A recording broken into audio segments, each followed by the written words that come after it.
When Caroline read the words, "I'm pregnant," on her husband Daniel's phone, she laughed it off as a mistake. But when another message followed, this time inviting him to dinner, she knew she had to uncover the truth.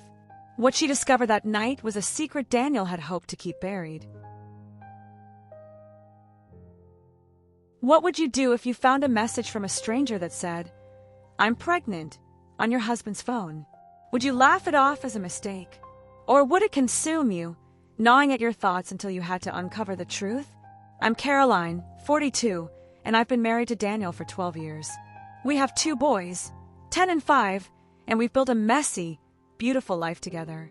I've never had a reason to distrust him. We've always shared everything, our phones, our plans, and our dreams. If his phone buzzed while he was out of reach, he'd just say, "Can you read that for me?"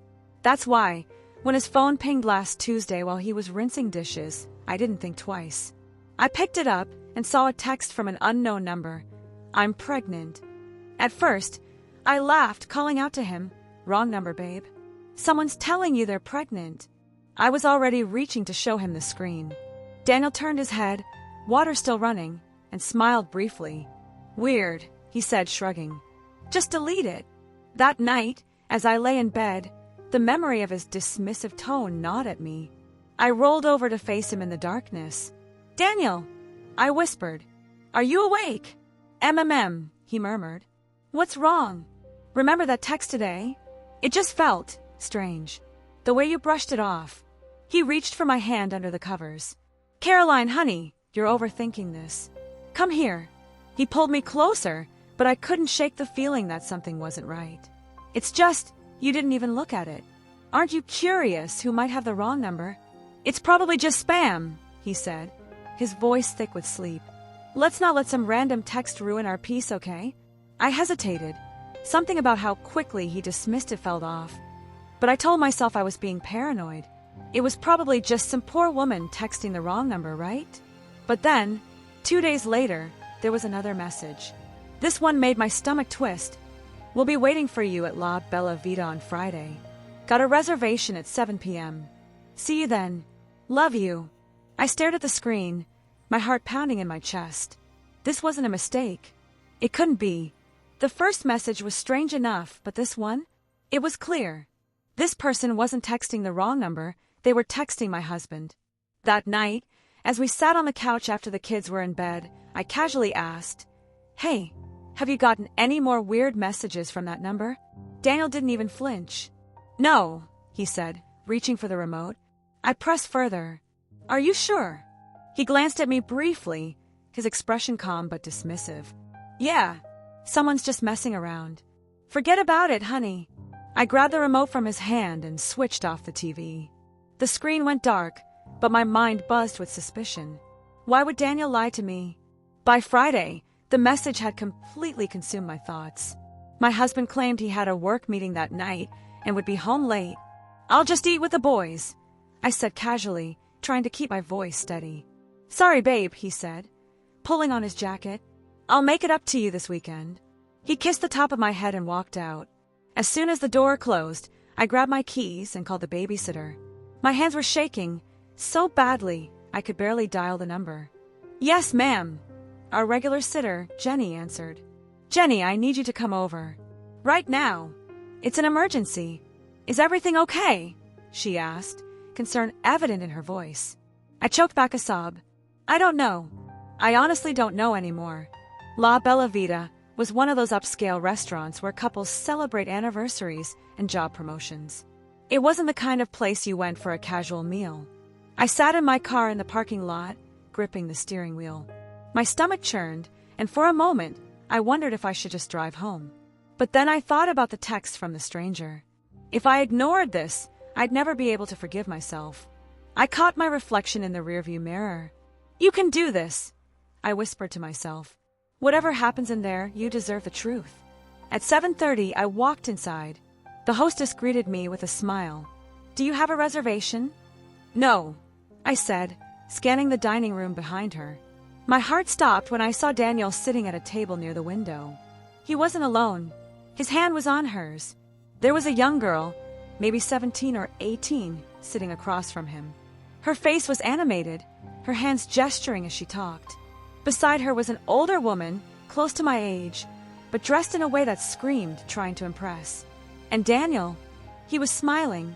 The girl's hand rested lightly on his as he listened to her. My legs felt like lead as I walked toward them. Each step felt like walking through quicksand, my chest tightening with every breath.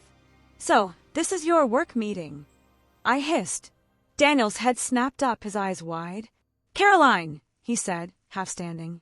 "WH, what are you doing here? How did you—" "Well, I'm so glad that you came." "Are you—" I asked, folding my arms.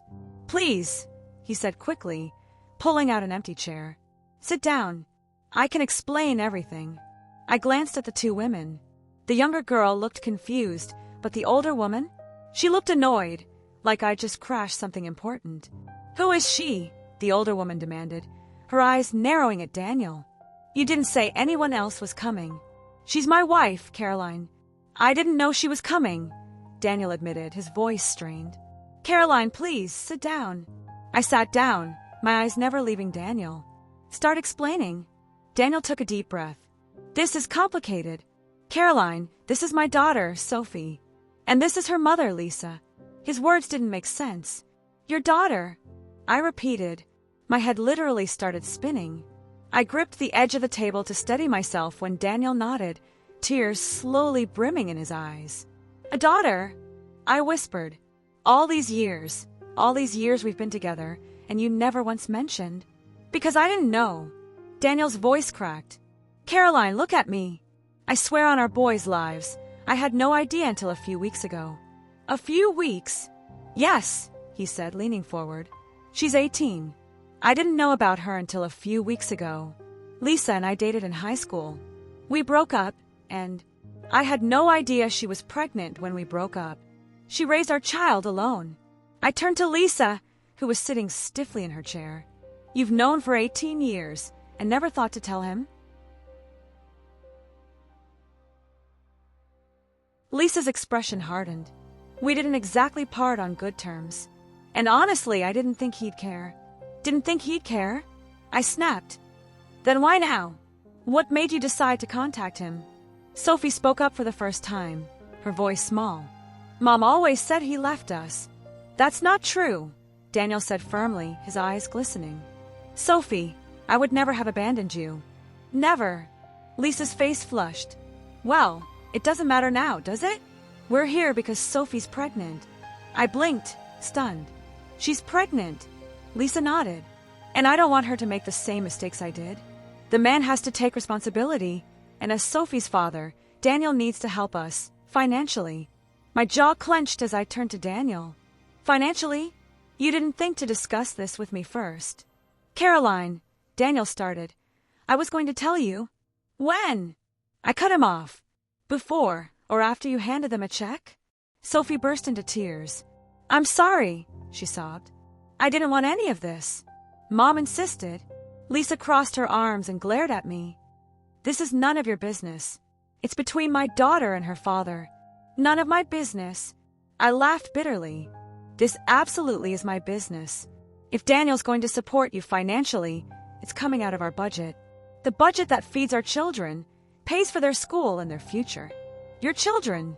Lisa sneered. "Sophie is his flesh and blood too."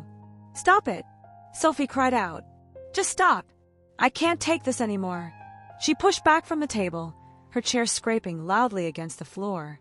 "Sophie, wait." Daniel reached for her, but she pulled away. "I never wanted money," she said, tears streaming down her face. I just wanted to know my father. To know if he would have wanted me if he had known." Daniel's face crumpled. "Of course I would have wanted you." "Sophie, please." I watched the scene unfold, something nagging at the back of my mind. Sophie's outburst felt, rehearsed somehow, like a performance designed to tug at our heartstrings. Years of teaching drama to fifth graders had made me pretty good at spotting the difference between genuine emotion and acting. And something about this felt off. I turned to Daniel, my voice low and steady. "If you're going to help them, fine. But we need proof. A DNA test to confirm she's your daughter, and a medical certificate confirming the pregnancy. Until then, we're not committing to anything." Lisa's face turned red. How dare you question us? Because this affects my family too, I said firmly. If you're telling the truth, you shouldn't have a problem proving it. The meeting ended awkwardly. Lisa stormed out, dragging Sophie with her, and Daniel stayed behind, his head in his hands. Caroline, he said softly, I'm sorry. I didn't want to keep this from you. I didn't know how to handle it when Lisa and Sophie texted me. Lisa said she got my number from one of my college friends. I reached across the table and lifted his chin. Look at me.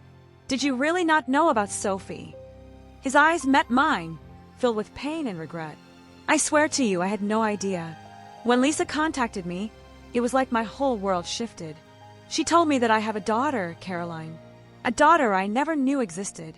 You should have started with the truth, I said, standing up. From now on, that's the only thing I'm willing to accept. The next few days were tense.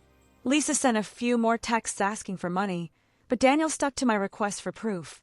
When we insisted on a DNA test, the messages stopped altogether, and both their numbers were suddenly disconnected. One night, I found Daniel sitting alone in the dark, staring at his phone. What if she really was my daughter? He whispered. What if I just lost my only chance to know her? I wrapped my arms around him from behind. If Sophie is your daughter, she'll find you again. A week later, Daniel got a call from an old friend and was shaken to his core. Lisa has pulled this trick before with her pregnant daughter, he told Daniel. Same story, different guy, pal. Both Lisa and Sophie are running a scam. They target Lisa's exes from high school, claiming Sophie is their long-lost child. Last year, they got 10 grand from Mike, her ex before she started dating you, and disappeared from town before he figured out the truth. That night, as we lay in bed, Daniel finally broke down. The sobs that racked his body were unlike anything I'd ever heard from him. I really thought, he choked out. For a moment, I really believed I had a daughter. I held him close. You were naive, but don't let anyone take advantage of your kindness again. Daniel hugged me tight, tears in his eyes.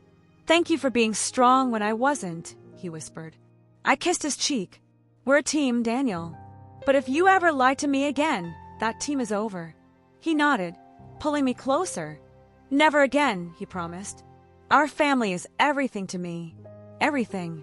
As we drifted off to sleep, I thought about how easily a few text messages had almost shattered our world, and how a stranger's fake tears had nearly cost us not just money, but our trust in each other.